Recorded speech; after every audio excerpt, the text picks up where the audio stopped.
no tieniye ababawa we ni din ed Tabita Charinga ababawa we ojane naso epo 2 goals edma Malawi Abraham Malawi actually the most successful women's nation se ebano Afcon na che se Nigeria forma no ankoye Malawi ahwomo e kan ba ko miensa ama Nigeria etimu mienu afa nyame adoma ene matches a ebaso ewo Afcon no no se le si etie tieniye Ghana Black Queens ebesia Cape Verde na match way Tony Gate se on Mexican way Cape Verde forma no nyame anu kwa nimini bo ne de ye sere ni mo na mum Africa ha de o ka mabawa baako a chese ekoyie pa Cape Verde forma no Asia Black Queens for the first time in the history of Black Queens forma no so no kra nyame nimini Tony Gate di ho dance ye kama pa mabawa no na so de nkwala ketenkete bo no so muni bo Tony Gate so muni bo coach no so ya de anything Tony Gate so match way on Mexico kra essence Black Queens versus Cape Verde enya kwadasem e was a Black Queens 8 minutes game no 5 p.m. and a game where 8 abaso afenyame yadoma 8 p.m. no Cameroon and Mali wey Afcon no matches abaso ana fe matches nyame yadoma ebaso eho ensem ana mede eto anim no afe nyame yadoma games dodo na betimi ato aso na mom de tiani yenko na fei yenko din komo kakra ewo pre-season na oni se pre-season no matches ebiguso a ekoso clubs ni bi eguso a omo popo omo ho ni nyina mu no ahosiesi omo ye na fei omo edi akose season ya be hye no so na oni se owura mu a matches atimi todwa no selesi etie Chelsea abomaden eche Western Sydney ekano bako ensia Western Sydney etimu enan Jao Pedro ebo hat-trick ewo sa game num Jimmy Gettins anafe Dario Esugo omanyina no etimi na goals ni bi etimi edema Chelsea won boboko no ebinum se Chelsea mwade ya nukra nyame anim ni Chelsea first goal ni de na ye kama Chelsea ball no na eye de tennis Western Sydney fo no ukopiemu ewo Australian League numa omo ye Chelsea abomaden eche omo ekano bako ensia Western Sydney foi omo etimu enan afa Real Madrid Jose Mourinho team no etimi tino omo nem Jose Mourinho team no Leganes ekano bako enan ama Leganes etimi timu bako Fede Valverde apkada efreno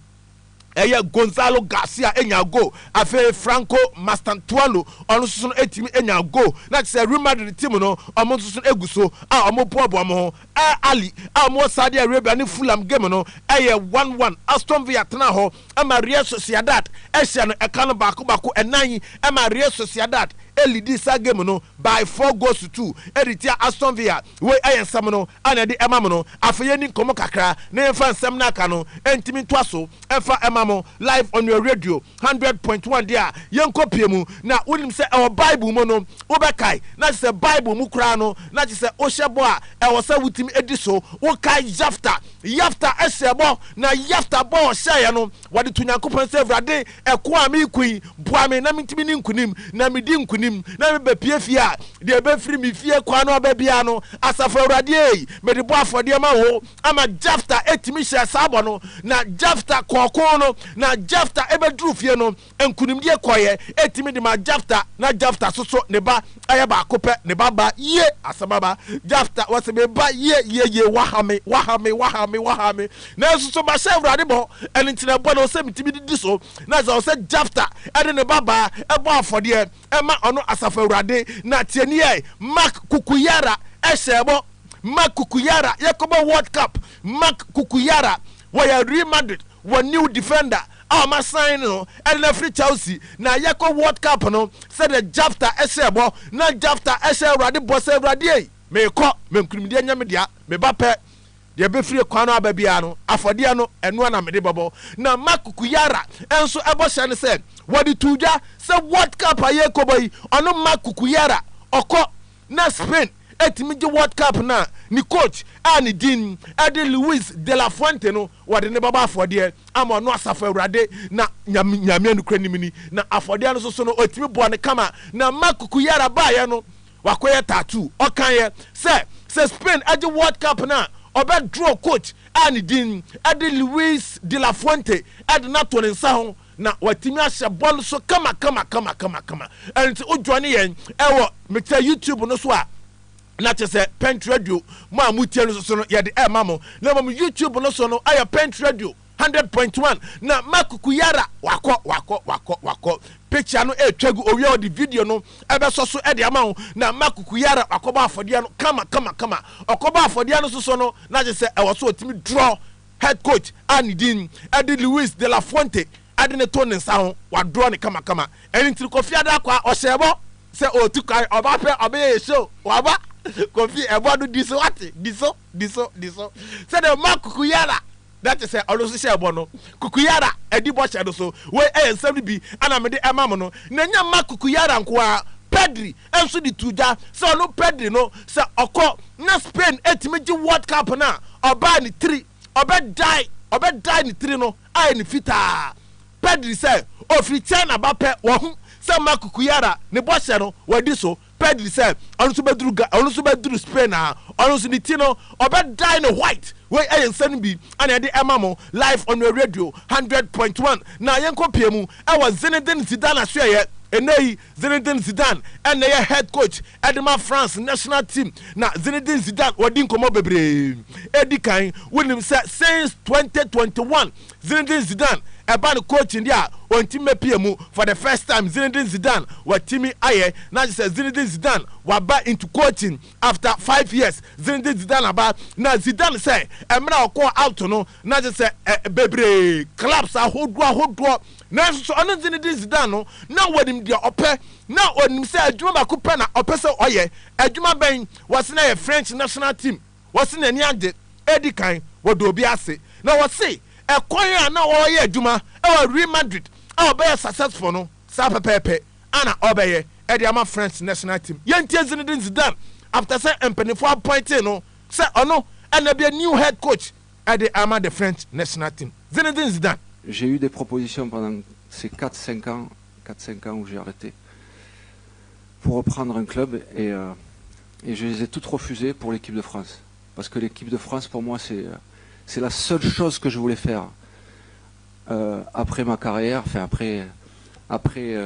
mon expérience avec le Real Madrid. C'était la seule chose que je voulais faire, c'est entraîner cette équipe de France. Là, je sais, French, you know, and Zinedine Zidane, head coach. Always na kama okasaye ade fa Mbappe hu ye bisa so ne Mbappe akasa o se da bi e de wani Mbappe ebetimi akasa owie ye no osane autographs ahodo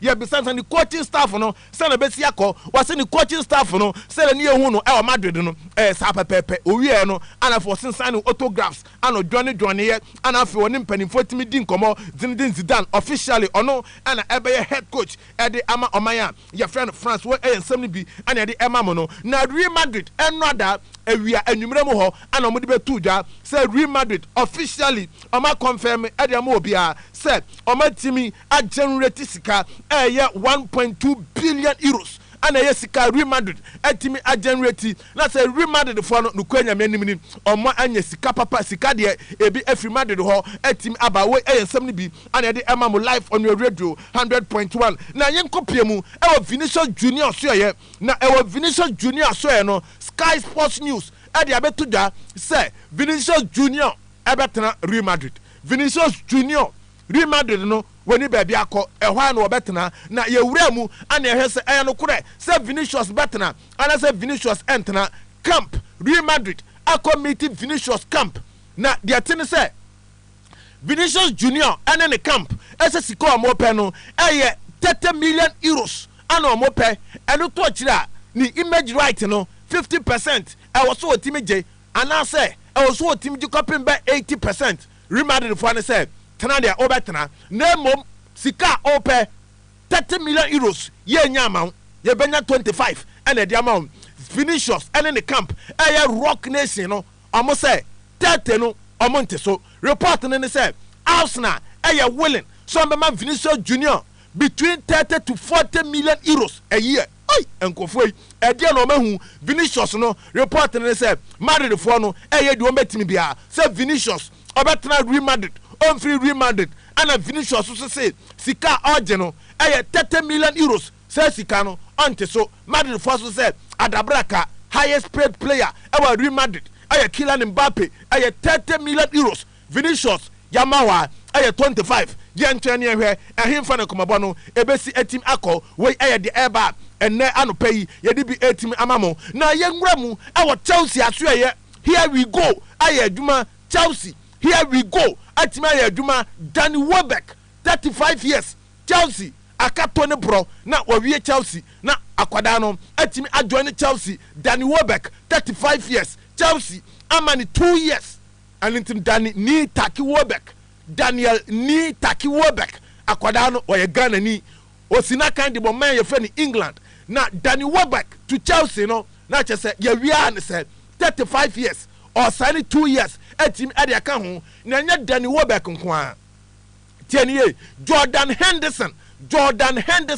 and so Chelsea fogu so mo hwe so on betim awie na yesi 2 players ni nyina omani age Jordan de wa ba wie as free agent ana oba Danny Welbeck so ni team Brighton ama the green light so betimi any Chelsea edi nkomo enkomabo no eno so no atim akoso bibia akọ kama na Tony Gate mami Bukayo Saka na nukwanya mianim ni Bukayo Saka akoyi niti na Bukayo se etirinde wo ye nkoyi o ye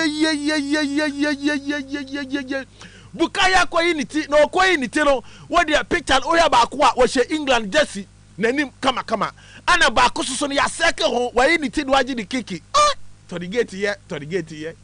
Gate we fresh guy wati wo ya papa ke sika jabotre sika ba obaye fresh sika no eno ni asem no kudi laza money cash na oye Bukaya cash no ho e Arsenal no waje 300,000 pounds a week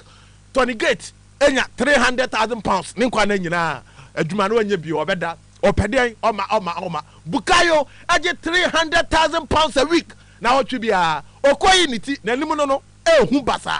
we ayenkomobo ni bi ana de emamom live on your radio 100.1 na Barcelona de atodwa sa kwara ni di ede junior group no omo pen bio dabi yesi junior group no coach ni say Adabraka ohia no sa wanya Julian Alvarez dia junior group omo enyai na yesi Barca mpanifo eguso amani Julian Alvarez ne camp no ekasa ama Julian Alvarez ese Embra ye wie season no okaka nsem bi ene ntina obekọ na afi wakọ akopa Atletico Madrid empanifo ne fans na chew se wankasa yi a omfa nche na mom se okan so obefiri Atletico Madrid ne de ho de wonsesa na adwene ende eye de obefiri ho Atletico Madrid fo so se ehene ha Adabraka si abeto mpo a enye Barcelona se Barcelona mpo na beto wa enye de Barcelona fo ne nam no sisi Tony Gate mu team no musika sem nye Barca sika sem e wo form na wenim se yesi memu Barcelona ekopie mu e wo club ani din e de RB Leipzig ana mu ko bisa RB Leipzig fo ne se akwara ni din e de Jan Diomande no ne honsam etisen ama RB Leipzig e ka kire Barca fo ne se Barca fo yi akwara ni din e de Jan Diomande no ye de na chabo kra no e less than 100 million euros ana Barca fo ne se one season 100 million Adabraka mumfa musika mumfa mu player atwea kai yempe no yese omuka 100 million pe ana Barca fo koye no omansi hobio wo eyenkomobo ni bi ana de emamo live on your radio 100.1 na yenko piemu e wo Belgium Brussels na Ghana ni akoda ani din Edi Mohamed Fuseni wasina kan Edi ma club ani din Edi Union Saint Gallios na akwada no enrada na chese Roberts etim ko taki akwada no wo so oye Ghana ni a wosina kan e Belgium na ohwem fonyini na nukura nyame nimni na chese broni beka se enye encouraging kura Roberts etim ko taki no ana omo yire no na omo yire no eye Roberts enipa makumaku enum ana omo de max achiche omonim na de tiani omo ja akwada ne phone ne wallet omo jeye ne watch ane board den pa omutimi jeye na wenga report ne say okopie mu hospital na kwada ne kopie mu hospital no na just a situation no enya dia ano edim biasa enti no akwada ne din edi Mohammed Fuseni no reporting sa ahoden etim aba we enkomoboni bi ana de ema mo live on the radio 100.1 Savinio ade atodwa waka kire Manchester City mpanifo say City mpanifo yi aha no mo value me mundame na me ko piem e wa club o metimi value me na e say club ne din ni Tottenham e willing so metua 60 million pounds e de Manchester City na City ajai Savinio e de na ma no we enkomoboni bi ana e de ema mo no Rafael Leao say nukura bia nim say ono Rafael Leao no oba ko piem e wo Turkey wo se da bi wo se Fenerbahce kura no musika sem nye and so be ko Turkey kura na at least ni demands no e wo so atimi miti na mo say reporter eba so no Rafael Leao e ko piemu e wo club ani din e de Fenerbahce no enya de bia no kura bia etimi wasa ensem no mu Liverpool eguso amne Bradley Bacola enkomo twetwe no ado akiri pa Liverpool mpani for say 110 million euros o metimi atua up front na fe 40 million euros ay add-ons we can ma ay 150 million euros and Liverpool ehwe ni mu so metimi atua ed ama club and din ed Paris Saint-Germain na yese Paris Saint-Germain for say sakoda ni din ed Yan Diomande ay 125 dia na dia na sakoda ni din ed Bradley Bacola no ay 170 million euros sisia dia team no wuni sika menye ay team and a determined price ed ma player enya dia auto se wo ya ade o se wo nya ade o na to say eno nsem salisi etie Neymar Junior yes after say Santos ewie one game na Santos ekoye say omukwa recovery session no yes Neymar Junior wantra ho Neymar ewura ho a breakfast ewie ya ana Neymar asesa de noma every team ne camp ho yes team ne mpanifo eguso o mo hwehwe mu say Neymar hwe ya asotwe ebetimi aba etimi ede amano Al Nassr ede atodwa se eka aba club num eka na abemu no eye sikasem yesi 200 million euros sisia no eye ka da ho na owura mu ewo Al Nassr team no ma Cristiano Ronaldo so far so good sika waje ewo Al Nassr bobo konum na se ano de papa eye 625 million euros eye sika Cristiano Ronaldo enko what team aje ewo Al Nassr bobo konum 3.5 years sika waje as the salary no 595 million euros afa bonuses goals wa wase no 129 waje 11 million euros eno tonchen afa yi eba no assistant eno so 1 million euros afa se oba moden atim agi goal king no waje ne twice 8.5 million euros afa se watimi awini Saudi Pro League no 8.5 million euros woke kan nyina boma 625 million euros sika Ronaldo agino Saudi Arabia ene nkwa ana de emam no na IFAB asiam fantoja say red card koye editia omaya ne din Switzerland fa na branch ne din ede Brian Impolo no omsom kwatena ase no na nkani kwan senka referee no watimi ma Switzerland red card na mom anya ba wie muka bibia fa ho enye Gabriel Martinelli wakoware ewo Greece na okoware ye no edipa ekoware na se eye bako 12 yakowie wedding no opapa omame Ghana busuafo edipa mako 12 ana koye wedding no ewo Greece na chese ne yire no ni din ade Isabella wakowie wedding no ewo Greece Ghana ha o ware nipa 12 ehene ha na busuafo nkwa yesei adofo yesei asori ma yesei Gabriel Martinelli wawie ni wedding no we eye nigi sep aba ena no pay ye di bi ema mo e o show no so na yesu kopie mo Barcelona omo akwada kitikiti bi na akwada ni mode mo ese woni enso ka kire akwada ni mbo papa ni din ede ebrema tunkara na yesi akwada no bola akwada ni bono Barcelona training grounds wono yesi wutra nye ya Lami Yamal number 10 row no obetimi alusi watch out for this guy ni din adi tunkara wonimbo papa yese Barcelona next Messi next number 10 aya akwada we ni din adi tunkara yese watch out akwada no ya woni 2010 na chese afei na oko 16 years ni din adi tunkara na yese akwada we pressure wade ba no Real Madrid for mumpa baby mfa Atletico Madrid for mumpa baby fa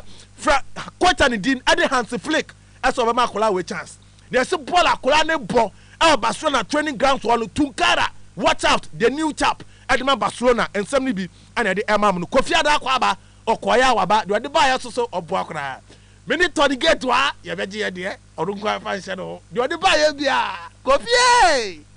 Kofi yes ya wa ye je ye de na wonim say Black Queens e wo game ne against Cape Verde na Black Queens head coach Nidin at came last na yenko piemu e wo Tony Gate na down for pa your friend Chantel na Chantel say omonim de ekoso alkonum na Nigeria lose omahu ni nyina na Black Queens first game way omomfe niagro was against Cape Verde Chantel say aya dan a enkunimde beko e de Ghana Chantel where and somebody to ahead of Black Queens game against Cape Verde. Yes, tomorrow it's important. It's the start of the AFCON. Us girls were really excited. We've been waiting for it. I think we've prepared real well. We had a good. Why I Chantal midfielder and also attacking midfielder. And the Black Queens of Ghana and in some way ahead of Black Queens game ever so against Omayani Dean Eddie Cape Verde game way I Tony Gate in game obetana say obehwe ni nyina na coach came last I said Ghana target and say yakwana afia kwaya de na wahunu de ekoso nyina na coach came last was say de ankunim de beko Eddie ama the Black Queens of Ghana against Cape Verde. All right, thank you. Right. Yeah, I've learned to know the expectations from the people in Ghana, and I love it. I mean, it was the same with the men's team. Even if they went in the World Cup a little bit as the underdog outside of Ghana. Why I coach and the at the came last and some of the doors so I'm not so quite your team Eddie si Gaka Adia Tuja Gaka amaya date Gaka top for no ebe team about na date ben and a Gaka team asset nyame ya aduma 24th Ekopim 26th of August and a Gaka asset Adia to was a Gaka top for no your team ashas here na a Mediama Sporting Club Bibiani Gold Stars Accra House of Folk and I Dreams FC where I Gaka top 4 clubs team qualify and be bono and the Emamano now I say Gaka bread so me secure sponsorship at the Ama clubs way with him say Gaka top 4 no say drew her now Kotkone House of Folk me no so me no nyina anima I dey Gaka etimi bread once again yes say Gaka eguso I almost struggle to get sponsorship said the Gaka top 4 no and no man nyina betim akwe said me kai no Kofi Ada akoye the coin nyame nim ni waba Kofi Aba oba ya so na nim aya sere to the gate atoto de sa to the gate ya huri me so metoto me nsa ni nya se Kofi Aba oba ya no obo akora ompe Kofi be show ya fa nche no David untimi nkonya ye ho sa na oma na on fa on sa pan David anopai Tony ubedi di amen wate ka wakoma to ye